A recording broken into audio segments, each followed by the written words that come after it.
Moi, je suis infirmière depuis pratiquement 20 ans. Je m'appelle Caroline Lefebvre. Alors, bienvenue à tout le monde. Comment ça va? Qu'est-ce que c'est que les cours prénataux? Ce sont des rencontres qui permettent de faire connaissance avec la situation d'un accouchement. Être prêt pour le jour J et puis savoir quoi faire tout de suite après, immédiatement, etc. Okay.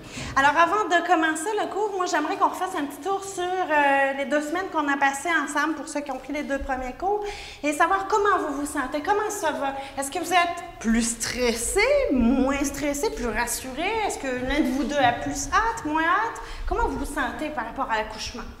Ben pour moi, j'ai jamais prétendu que je savais beaucoup de choses, je savais pas grand-chose dans le fond, mais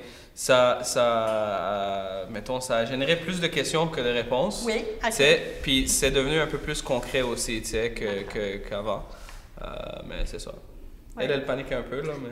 Oui, le niveau de stress a monté un peu. Qui est plus stressée, Oui, mais en fait, c'est ça, comme ils disent, parce que tu penses à des choses auxquelles tu n'avais pas pensé au début, puis ça s'en vient, puis c'est pas loin. Il y a une réalité derrière. Exactement. Un petit bébé qui s'en vient. OK.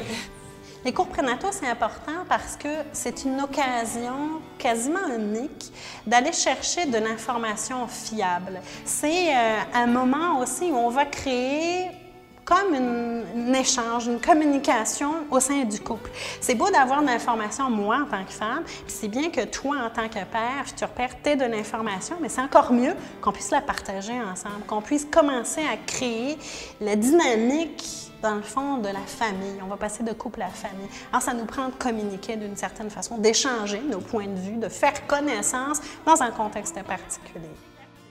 Chez Maman et moi, on a 4 rencontres, une par semaine, de préférence à une semaine d'intervalle. La première rencontre, dans le fond, a pour but de savoir quand est-ce qu'on part à l'hôpital. Est-ce que c'est parce que je suis en travail, je vais avoir mon bébé, ou est-ce que c'est parce qu'il y a quelque chose un petit peu croche et je voudrais vérifier?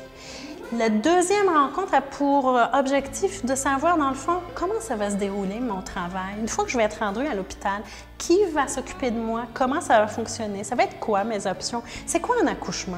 La troisième rencontre a pour but de parler de la gestion de la douleur. Tant qu'à savoir que le travail, ça fait mal, c'est culturel, tout le monde le dit. Est-ce que moi, je vais l'interpréter comme une douleur horrible, quelque chose d'atroce? Comment je vais le vivre? Et c'est quoi mes options pour avoir le moins mal possible? La dernière rencontre, on aurait pu appeler ça « Parent-bébé 101 ». L'allaitement maternel, comment on s'y prend? C'est quoi moi le gars, l'allaitement maternel, à quoi je sers? J'ai une job? Les premiers soins du bébé, le bain, comment on se met les couches? Y a-t-il des choses importantes à savoir? C'est pas mal ça, c'est quoi? Alors, on va demander à vos conjoints de se placer en arrière de vous. Quand on utilise un ballon, c'est toujours mieux de le faire pieds nus, surtout à la maison et surtout si vous êtes seul, OK? Juste pour éviter de glisser. Tout ce qui est pratique dans les rencontres prénatales, c'est important. On ne peut pas juste donner de l'information. Il faut aussi outiller, former.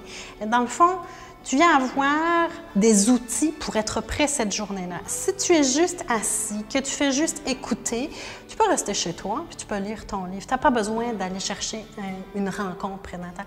Quand tu viens pratiquer, tu repars de ton cours en te disant « Good, avant, j'avais peur et en plus, je ne savais pas. Maintenant, j'ai encore peur, mais maintenant, je sais. » Allez-y les filles, rebondissez dans le ballon puis rebondissez là.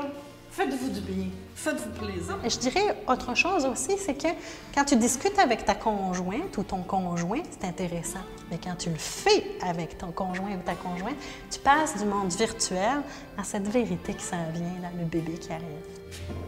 Trouvez la zone où ça fait du bien. Chez vous, c'est en règle générale un petit peu plus haut. Nous, on va chercher bas. Les gars, c'est souvent plus haut.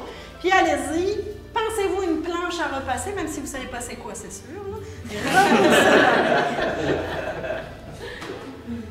Souvent, les gens arrivent, ils sont, il faut le dire, je vais être honnête avec ça, poussés par leur conjointe.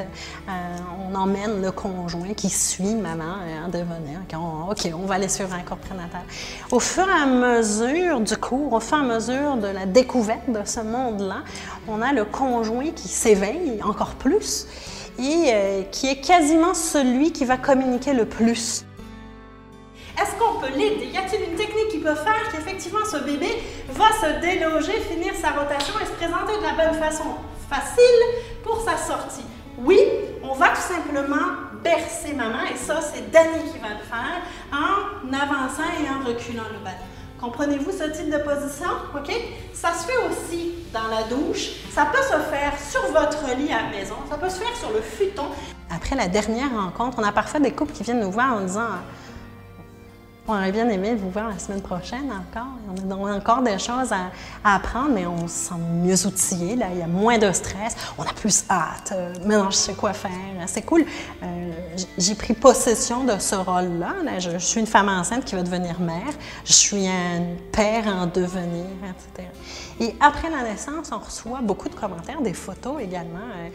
C'est rare qu'on ait quelqu'un qui nous dise « Menteuse! C'était pas du tout comme ça que ça devait se passer. Au contraire, ça s'est bien passé. On a eu un beau bébé. Ça a duré tant de temps.